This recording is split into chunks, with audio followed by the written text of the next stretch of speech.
Hello, I'm Stephen Cravey, and I'm the Collections Graduate Assistant here at the Georgia Southern Museum. At the museum, we have more in our collection than just what we display in the exhibits.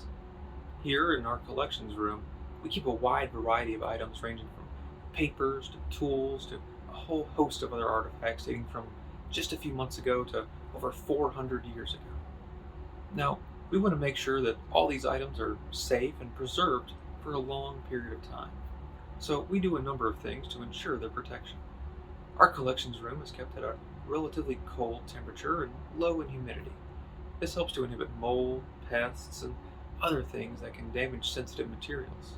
Of course, you don't want to be too cold or too dry, which can make the materials brittle. Ideal temperatures and humidity might depend on the type of material in the collections room, but the most important thing is consistency. Wild fluctuations back and forth are more damaging than gentle ones. We also keep the lights off whenever we're not working here. Light over a long period of time can lead to discoloration and weakening of materials. Keeping these elements in check is an important part of maintaining our collection. So, something else you'll notice about our collections room are all the boxes and folders. These help to further protect our items while keeping them organized at the same time. The important thing to note about ours is that they're acid free. Most boxes and folders contain acidic chemicals due to the manufacturing process or the materials they're made out of. As the chemicals in these boxes break down over time, they release the acid that can then leach into some of the materials that you're trying to protect and damage them. These special boxes and folders won't do that and help to ensure the long term survival of our collection.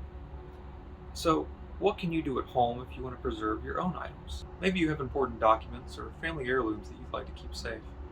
Of course, building your own collections room probably isn't in your budget, but there are a few steps that you can take. Try to store your items in a room with a fairly stable environment.